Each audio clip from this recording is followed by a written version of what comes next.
We drive by the house. Higgy's on the lawn. There he is. He's lost some weight. He's no longer a morbidly obese decorated dude. Like Higgins is running after us. It's like a rhino is charging you. Like it was crazy.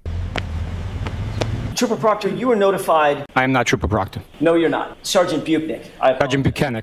How do I say it? Buchanan. Buchanan. Trooper Buchanan. Trooper Bukaki. Well, I was in my underpants. Yellow underwear. I would have taken a bullet for John. I would have taken a bullet for John O'Keefe. Get the fuck out of here.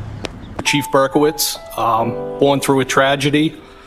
When my sister passed away, we became friends, and he offered up the space because I had also moved there, so it was close. It was a jumping off point.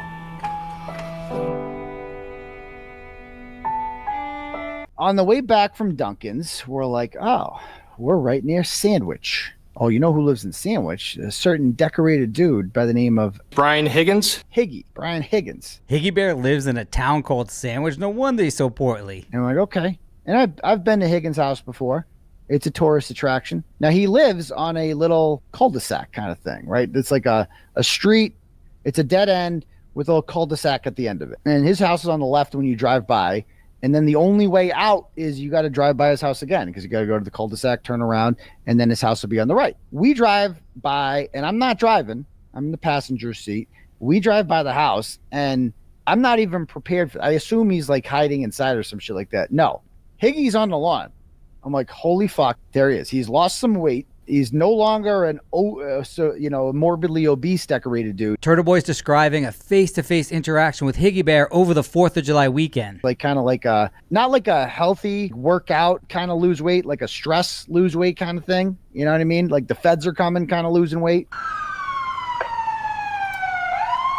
Turtleboy's 100% right. The best way to lose weight is to either get broken up with or to have the feds come after you. On his lawn, and I'm in the passenger seat, and then we drive by, we go down the end of the street, and turn around. That's Turtleboy's current girlfriend, Meredith, in the Mercedes. I got my camera. I didn't have my camera out or anything because I'm like, I didn't expect him to be there. We were just doing a quick little, tourist thing. And then so we drive by, and I got my camera out this time, but I got it on photo. I choked. I fucking choked. I can be honest, I choked. I'm also on bail, so I'm like not fucking with shit. And I didn't put it on video. I had it on picture. And I took a couple pictures as we went by, and it's just like of the bushes on the lawn. Like I wasn't even looking. I didn't even want to look at them because I'm like, I'm not getting accused of anything here. He comes down the driveway, and he starts yelling at us, "Get the fuck out of here. Get the fuck out of here." Like, what? And then he starts running after the fucking car.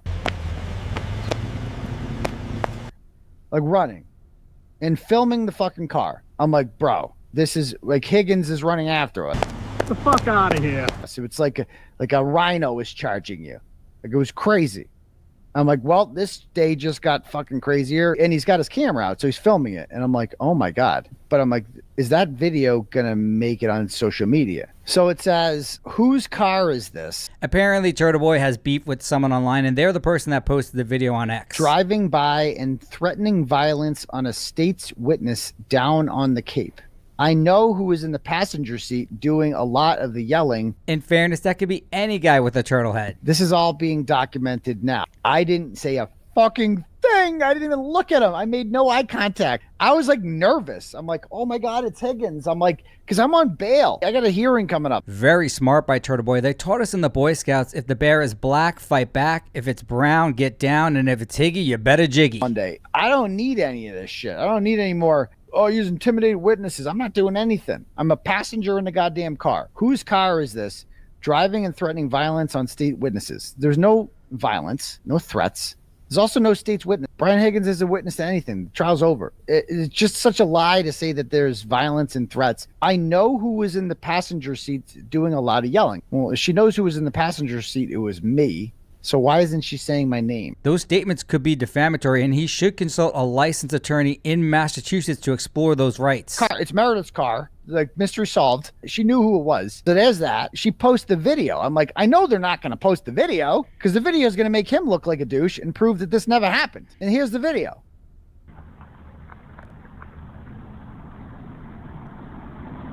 Get the fuck out of here.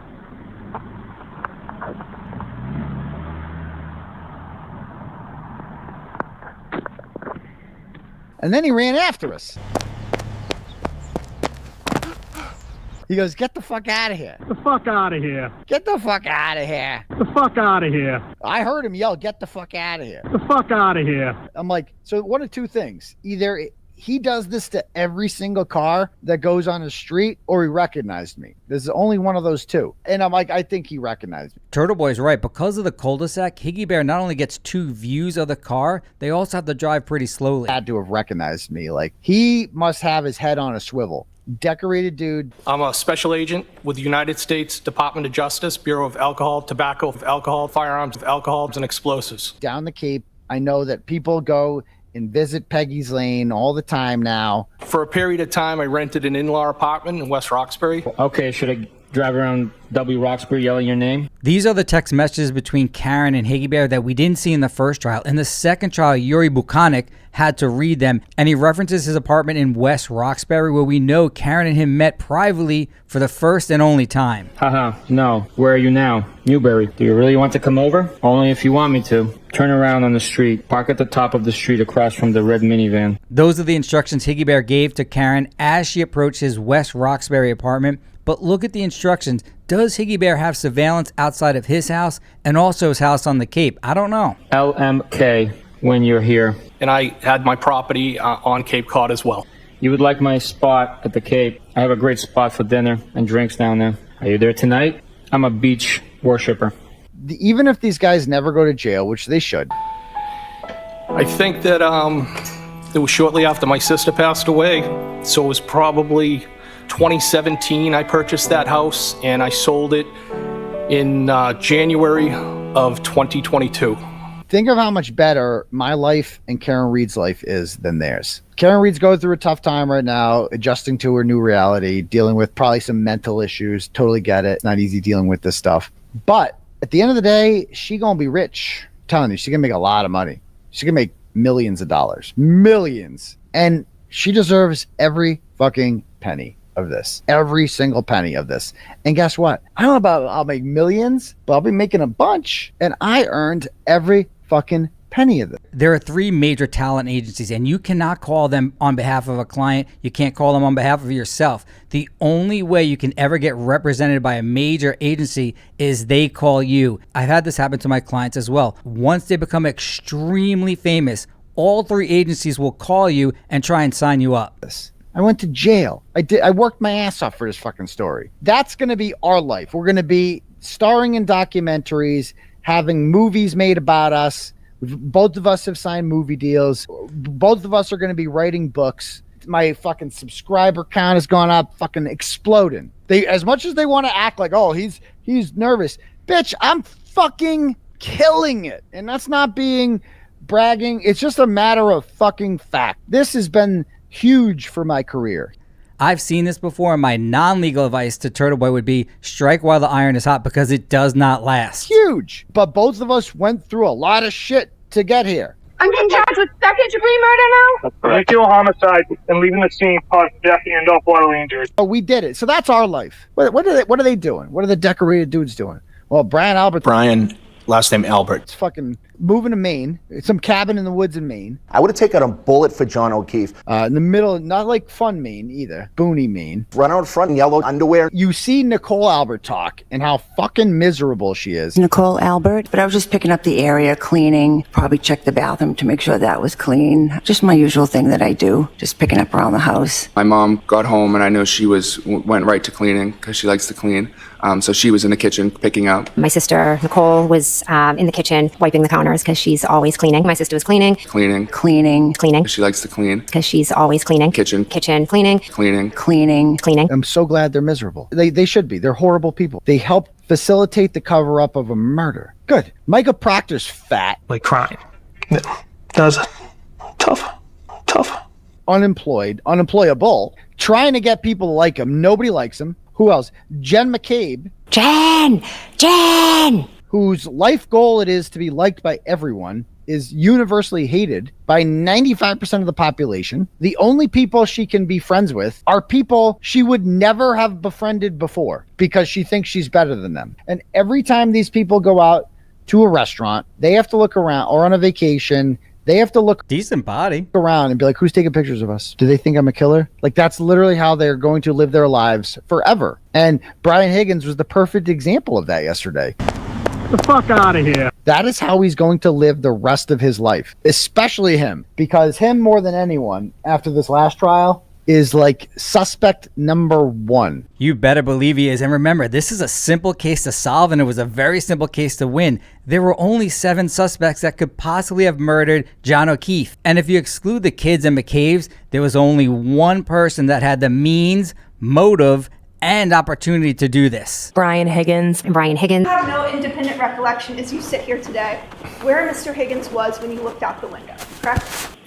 No. For the murder of John O'Keefe. Everyone's looking at him. You saw it in Brian Albert's stupid interview. He looked pathetic in there. They all look pathetic. Everybody looks fat. Everybody's gained weight from this, except for Higgy. He's had stress, lost weight. And how was it that you came to have an officer candidate? That relationship it was through Chief Berkowitz, born through a tragedy. When my sister passed away, we became friends, and he offered up the space because I had also moved there, so it was close. It was a jumping off point.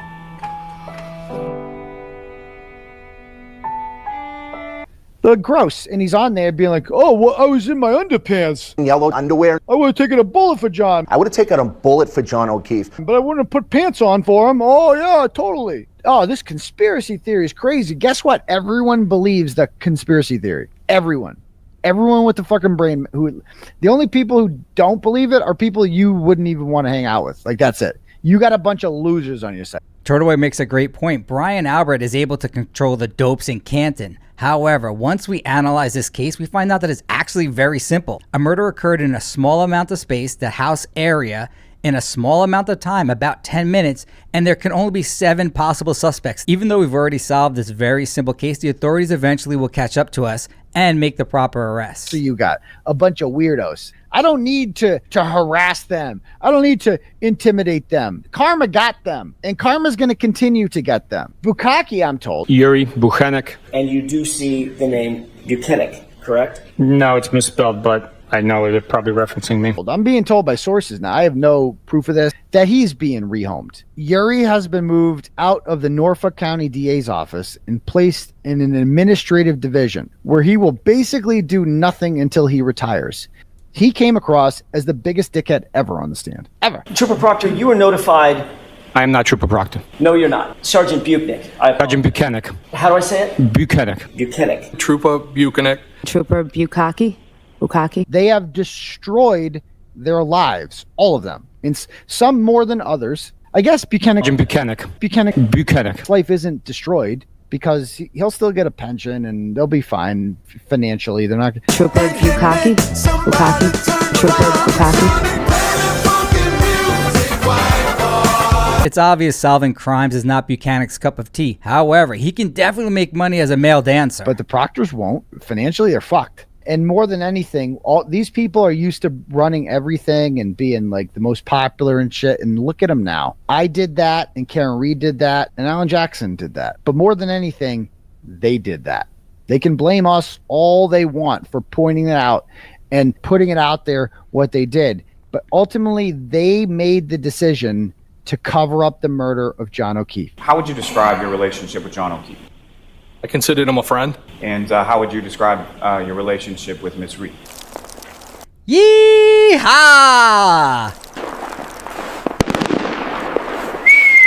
I considered her a friend as well. And then John's nephew, and I don't know if his niece was there. She might have been in the other room. And the defendant, Miss Reed, was she there as well? Yes. What, if any, interaction did you have with his nephew while you were there? We were playing video games together.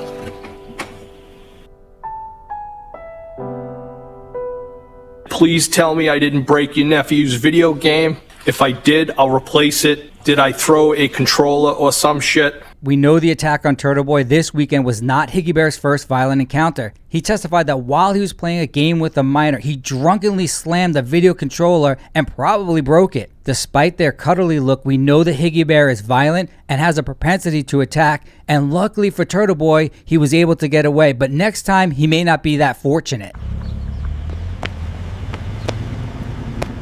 Get the fuck out of here.